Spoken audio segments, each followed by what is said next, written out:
Power stations कैसे पूरे शहर के लिए इलेक्ट्रिसिटी प्रोड्यूस करती हैं। अब इनके अंदर बड़ी बड़ी बैटरीज तो होती नहीं है जिसके कारण इलेक्ट्रिसिटी प्रोड्यूस हो। इनके अंदर असल में होता है बड़ा सा पंखे की तरह दिखने वाला डिवाइस, इसे हम बुलाते हैं टरबाइन। अब अगर इसे हम रोटेट करें तो इसी से इलेक्ट्रिसिटी प्रोड्यूस होती है। अब इसे रोटेट करने के कई तरीके हैं।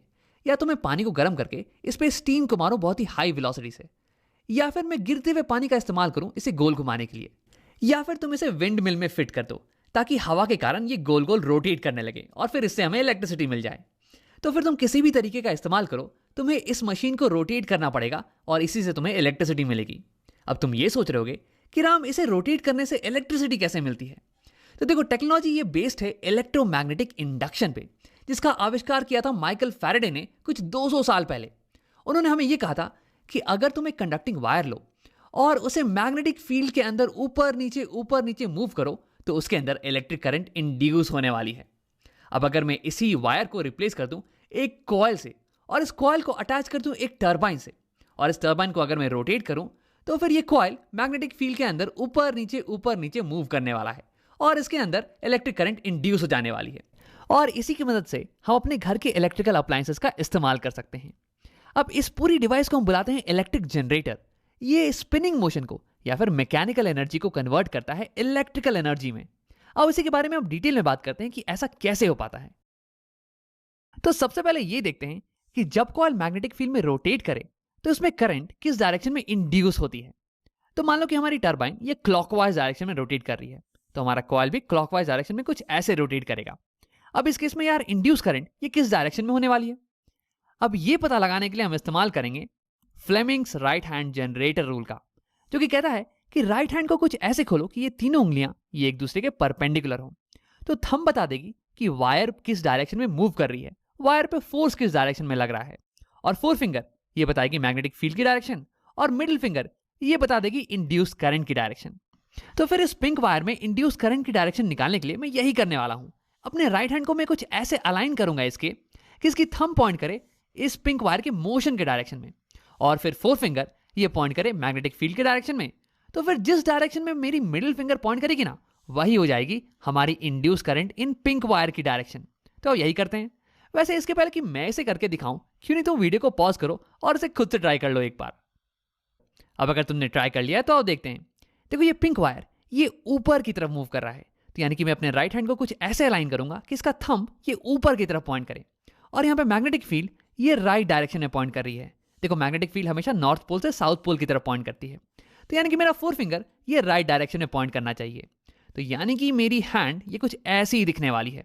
देखो, थंब ऊपर की तरफ है, फोर फिंगर राइट डायरेक्शन में है, तो यानी कि मेरी मिडिल फिंगर ये अंदर की तरफ पॉइंट कर रही है, स्क्रीन के अंदर की तरफ। यानी कि इस पिंक वायर में इंड्यूस करंट ये अंदर की तरफ आने वाला है। हाँ, अब आओ सेम चीज करते हैं ब्लू वायर के लिए भी।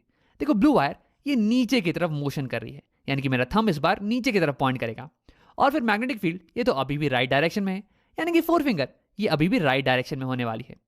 अब अगर इस बार मैं करूं तो राइट हैंड कुछ ऐसे अलाइन होने वाला है, और इस बार तुम्हें दिख रहा होगा कि मिडिल फिंगर ये स्क्रीन के बाहर की तरफ पॉइंट कर रहा है, यानी कि इस ब्लू वायर में करंट ये बाहर की तरफ आने वाली है, ये इंड्यूस आउटवर्ड होने वाली है। तो देखो, हमने यहां पे ये देखा कि जब वायर मैग्नेटिक फील्ड में ये ऊपर की तरफ आए तो यानी कि करंट इंड्यूस होती है इनवर्ड डायरेक्शन में, और जब वायर इस मैग्नेटिक फील्ड में नीचे की तरफ जाए तो फिर इसमें इंड्यूस करंट होती है आउटवर्ड डायरेक्शन में। इस चीज को याद रखना, इसका इस्तेमाल हम आगे करने वाले हैं।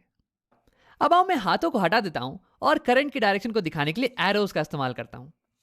अब देखो, इनकी मदद से मैं ये बता सकता हूं कि बाकी वायर्स में करंट किस डायरेक्शन में फ्लो कर रही हैं।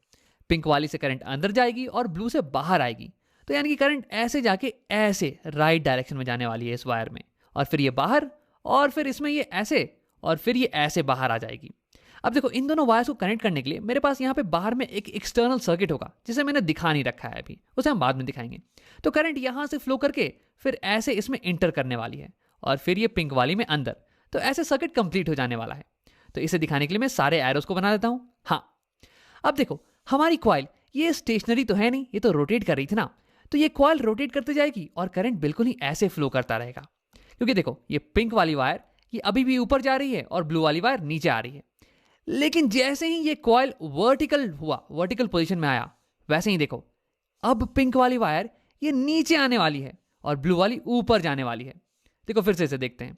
ये वर्टिकल हुआ और ये, हाँ, अब पिंक वाली वायर नीचे जाएगी। और हमने ये देख रखा है कि जो भी वायर नीचे जाती है उसमें करंट बाहर की तरफ इंड्यूस होता है, और जो वायर ऊपर जा रही है उसमें करंट अंदर की तरफ इंड्यूस हो रहा है। तो इसका मतलब ये कि यहां पे करंट की डायरेक्शन स्विच हो जाने वाली है, कुछ ऐसे। और फिर ये कॉइल ऐसे ही रोटेट करता रहेगा जब तक कि फिर से ये वर्टिकल पोजीशन में ना आ जाए। और अब देखो, अब पिंक वाली वायर ये फिर से ऊपर की तरफ आने वाली है, और जब वायर ऊपर की तरफ आए तो इसमें करंट अंदर की तरफ इंड्यूस होता है। और ब्लू वाली वायर ये अब नीचे की तरफ आने वाली है, और जब वायर नीचे की तरफ आए तो उसमें करंट ये बाहर की तरफ इंड्यूस होता है। यानी कि फिर से एक बार करंट की डायरेक्शन चेंज हो जाने वाली है, कुछ ऐसे। तो यानी कि हम यहाँ पे ये देख रहे हैं कि जैसे ही कॉइल ये वर्टिकल पोजीशन में आती है वैसे ही इसमें करंट की डायरेक्शन ये चेंज हो जाने वाली है। ये इंपॉर्टेंट चीज हो गया। तो अगर मैं तुम्हें इस पूरे मोशन का एनिमेशन दिखाऊं तो ये कुछ ऐसा दिखने वाला है। देखो, जब भी हमारी कॉइल ये मैग्नेटिक फील्ड के परपेंडिकुलर आएगी तो फिर करंट की डायरेक्शन ये चेंज हो जाने वाली है। हाँ, वैसे मैं इस एनिमेशन में कॉइल को रोक दे रहा हूं जब भी ये परपेंडिकुलर आ रही है मैग्नेटिक फील्ड के, ताकि तुम इंड्यूस करंट की डायरेक्शन को चेंज होता हुआ देख सको। वैसे असलियत में ये मोशन बिल्कुल ही कंटिन्यूअस होने वाला है और ये कॉइल कभी रुकने वाली नहीं है। अब तुम्हारे दिमाग में एक सवाल उठ रहा होगा कि राम, मैं इन दोनों वायर्स को एक्सटर्नली कैसे कनेक्ट करूं ताकि ये लूप क्लोज हो जाए और उसमें करंट कंटिन्यूअसली फ्लो करे। तो इसके लिए हम एक नए अरेंजमेंट का इस्तेमाल करने वाले हैं। देखो, अगर मैं एक एक्सटर्नल सर्किट लूं और उसे डायरेक्टली कनेक्ट कर दूं इन वायर से, कुछ ऐसे, तो जब ये कॉइल ये रोटेट करना चालू करेगी तो ये वायर्स ये आपस में उलझने लगेंगे, कुछ ऐसे, और ये जो कनेक्शन है ना ये ब्रेक हो जाने वाला है। तो इसी से बचने के लिए हम एक नए अरेंजमेंट का इस्तेमाल करते हैं जिसमें होते हैं कुछ स्लिप रिंग्स और ब्रशेस। ये कुछ ऐसा दिखता है। ये मेटालिक रिंग्स, इन्हें हम बुला रहे हैं स्लिप रिंग्स। ये पिंक वाली रिंग और ये ब्लू वाली रिंग।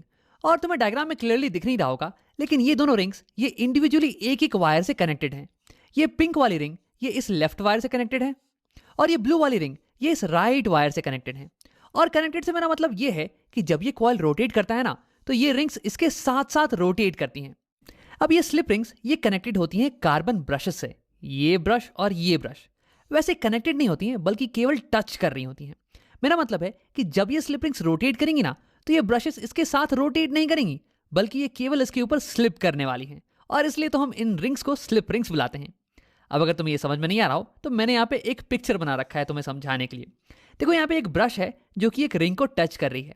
अब अगर ये रिंग रोटेट करेगी ना तो ये ब्रश इसके साथ साथ रोटेट नहीं करने वाली है, बल्कि ये केवल उसके ऊपर स्लिप करती रहेगी। तो यहां पे हमारा सर्किट तो कंप्लीट हो चुका है। देखो, यहां पे ब्लू वाले वायर से करंट आएगी और फिर ये जाने वाली है इस ब्लू वाले स्लिप रिंग में। देखो, ये वायर केवल एक स्लिप रिंग से कनेक्टेड है। फिर यहां से करंट ये ट्रांसफर हो जाने वाली है बाहर के सर्किट में because of this carbon brush, और उसके बाद फिर करंट यहां से यहां जाएगी इस कार्बन ब्रश में, और फिर ये करंट को ट्रांसफर कर देने वाला है इस पिंक वाले स्लिप रिंग में। और ये पिंक वाला स्लिप रिंग ये केवल कनेक्टेड है इस वायर से, तो इसलिए करंट केवल इसमें जाने वाली है। तो ऐसे हमारा हो गया सर्किट कंप्लीट। अब हमारा कॉइल अगर रोटेट करने लग जाए तो ये जो स्लिप रिंग्स है इसके साथ अटैच्ड ये भी इसके साथ साथ रोटेट करने लगेंगे। लेकिन ये कार्बन ब्रशेस ये तो केवल इसे टच कर रहे हैं यार, तो ये केवल इसके ऊपर स्लिप करेंगे, ना कि रोटेट। अब देखो, ये स्लिप रिंग्स और कार्बन ब्रशेस ये दोनों मिलके बाहर वाले वायर्स को उलझने से बचाती हैं, और ये अंदर के कॉइल और बाहर के सर्किट के बीच में इलेक्ट्रिकल कॉन्टैक्ट को मेंटेन रखती हैं, दोनों के बीच में सर्किट को कंप्लीट रखती हैं। अब देखो, जैसे ही हमारा कॉइल ये वर्टिकल पोजीशन में आएगा वैसे ही इंड्यूस इलेक्ट्रिक करंट इसकी डायरेक्शन ये रिवर्स हो जाएगी, कुछ ऐसे। तो अब करंट पिंक वाले वायर से होके पिंक वाले स्लिप रिंग के थ्रू, इस कार्बन ब्रश के थ्रू, इस बल्ब के थ्रू जाके फिर ये ब्लू वाले स्लिप रिंग में जाएगी, और फिर ये उल्टा ऐसे कॉइल के अंदर इंटर कर जाने वाली है। तो यानी कि कॉइल के हर आधे चक्कर पे इस सर्किट में बहने वाला करंट ये अपनी डायरेक्शन को रिवर्स कर देगा। तो मान लो कि जब करंट इस डायरेक्शन में फ्लो कर रही थी तो हमारा बल्ब ये ब्लू लाइट से ग्लो कर रहा था। अब ठीक आधे चक्कर के बाद ये हमारी रिवर्स हो गई करंट, तो यानी कि करंट अब उल्टे डायरेक्शन में फ्लो कर रही है। अब मान लो कि बल्ब ये येलो कलर की लाइट से ग्लो कर रहा है। अब अगर तुम पूरे एनिमेशन को देखो तो ये कुछ ऐसा दिखने वाला है। अब इस मशीन को हम बुलाते हैं जनरेटर, इलेक्ट्रिक जनरेटर, क्योंकि ये इलेक्ट्रिक करंट को जनरेट करता है। और इस करंट की खास बात यह है ना कि ये करंट हमेशा कंटिन्यूअसली अपना डायरेक्शन चेंज करती रहती है, और इसे हम बुलाते हैं ऑल्टरनेटिंग करंट या फिर एसी। अब देखो, इसके बारे में एक इंटरेस्टिंग फैक्ट ये है कि जब भी तुम्हें करंट को लंबी दूरी तक ट्रांसमिट करना हो, जैसे कि पावर हाउस से तुम्हारे घर तक, तो फिर एसी को ट्रांसमिट करने में ज्यादा फायदा है compare to unidirectional current या फिर डीसी। इसलिए हमारे घरों में एसी करंट ही आता है। और हाँ, क्योंकि ये जनरेटर हमें एसी करंट दे रहा है, इसलिए इसे हम बुलाते हैं एसी जनरेटर। अब मान लो कि तुम्हें डीसी जनरेटर बनाना हो, जो कि तुम्हें एक डायरेक्ट करंट दे, मतलब कि इस सर्किट में जो करंट है ना, उसकी डायरेक्शन चेंज नहीं करे, बिल्कुल सेम ही रहे। मान लो कि कुछ ऐसे इसी डायरेक्शन में करंट जाए, तो उसके लिए क्या करना होगा? तो सबसे पहले आओ इन स्लिप रिंग्स को हटा देते हैं। तो अगर मुझे इस सर्किट में इलेक्ट्रिक करंट की डायरेक्शन को हमेशा मेंटेन करके रखना है, तो उसके लिए हर आधे साइकिल पे मुझे कार्बन ब्रश और इस वायर के बीच के कनेक्शन को चेंज करते रहना पड़ेगा। आप देखते हैं कि क्यों। तो देखो, इस पर्टिकुलर सेटअप में अगर मुझे चाहिए कि ये करंट की डायरेक्शन ये सेम रहे, तो मैं इस कार्बन ब्रश को इस पर्टिकुलर वायर से कनेक्ट कर दूंगा, ये पिंक वाली साइड की वायर से। तो देखो, करंट ऐसे जाएगा, ये पिंक वाले के थ्रू, फिर ब्लू वाले से होके, फिर ये बाहर निकल के आ जाएगा और ये सर्किट कंप्लीट हो गया। लेकिन देखो, ये कॉइल तो रोटेट कर रही है ना, तो थोड़ी देर बाद ये कॉइल वर्टिकल पोजीशन पे आ जाने वाली है, और जैसे ही ऐसा होगा तो ये करंट की डायरेक्शन ये चेंज कर जाएगी। अब अगर सर्किट में मुझे करंट को ऐसे ही मेंटेन करना है, तो इस बार मुझे इस कार्बन ब्रश को कनेक्ट करना पड़ेगा इस वायर से, ये ब्लू वाली साइड की वायर से। तभी तो करंट ऐसे जाएगी और ये ब्लू वाले के थ्रू फिर पिंक वाले से निकल के फिर ऐसे सर्किट कंप्लीट हो जाएगा। अब देखो, फिर से आधे साइकिल के बाद ये वायर वर्टिकल हो जाने वाली है, ये कॉइल वर्टिकल हो जाएगी और फिर करंट फिर से चेंज कर जाएगा अपना डायरेक्शन। अब इस बार अगर मुझे सर्किट में करंट को सेम मेंटेन करना है, तो इस बार इस कार्बन ब्रश को मुझे इस वायर से कनेक्ट करना पड़ेगा, पिंक वाली साइड के वायर से। तभी तो देखो, करंट ऐसे जाएगी, फिर ये ऐसे जाके फिर ऐसे निकल के सर्किट कंप्लीट हो जाएगा। तो तुम्हें दिख रहा होगा कि कैसे मुझे हर आधे साइकिल के बाद कार्बन ब्रश और वायर के बीच के कॉन्टैक्ट को चेंज करना पड़ रहा है, मुझे कार्बन ब्रश को अलग दूसरे वायर से कनेक्ट करना पड़ रहा है। तो अब हमें ये सोचना है कि ऐसा क्या करें जिससे कि ये कनेक्शन में चेंज ये ऑटोमेटिकली आए और ये हमेशा कंटिन्यूसली आता रहे। तो इसके लिए हमें चाहिए होगा एक नए टाइप का ring, split rings. Slip rings नहीं, स्प्लिट रिंग्स। मतलब कि अगर तुम्हें एक रिंग को लो और उसे बीच से आधे आधे हिस्से में बांट दो, तो तुम्हें मिल जाएगा स्प्लिट रिंग्स। स्प्लिट रिंग्स बनी होती है दो आधे रिंग से, जिनके बीच में थोड़ा सा गैप हो। अब आओ देखते हैं कि इसकी मदद से कैसे हम हर आधे साइकिल पे कॉन्टैक्ट को चेंज कर सकते हैं। तो अभी स्टार्टिंग में हमारा कार्बन ब्रश ये पिंक साइड के कॉन्टैक्ट में है, ये देखो। और स्टार्टिंग में हमें बिल्कुल यही चाहिए था, ताकि करंट की डायरेक्शन ऐसे ही मेंटेन रहे। लेकिन देखो, थोड़ी देर बाद हमारा कॉइल ये रोटेट करके वर्टिकल हो जाएगा और फिर करंट की डायरेक्शन ये चेंज हो जाने वाली है। लेकिन यहां देखो, हमारा ब्रश ये ब्लू साइड के कॉन्टैक्ट में आ गया है, और ये बिल्कुल ही अच्छी चीज है, क्योंकि अभी भी हमारा करंट का डायरेक्शन ये बिल्कुल ही मेंटेन रहने वाला है। अब देखो, तुरंत थोड़ी देर बाद ये जो कॉइल ये फिर से रोटेट करके वर्टिकल पोजीशन में आ जाने वाला है और फिर करंट की डायरेक्शन चेंज कर जाएगी। लेकिन यहां देखो, हमारा ब्रश ये पिंक वाले साइड के कॉन्टैक्ट में आ गया है और हमारी करंट की डायरेक्शन ये अभी भी चेंज नहीं हुई है एक्सटर्नल सर्किट में। तो तुम्हें दिख रहा होगा कि कैसे इन स्प्लिट रिंग्स का इस्तेमाल करके हम ऑटोमेटिकली ब्रश और वायर के बीच के कॉन्टैक्ट को चेंज कर पा रहे हैं। तो यहां पे हमने बना लिया है अपना डीसी जनरेटर। ये हमें डायरेक्ट करंट देता है।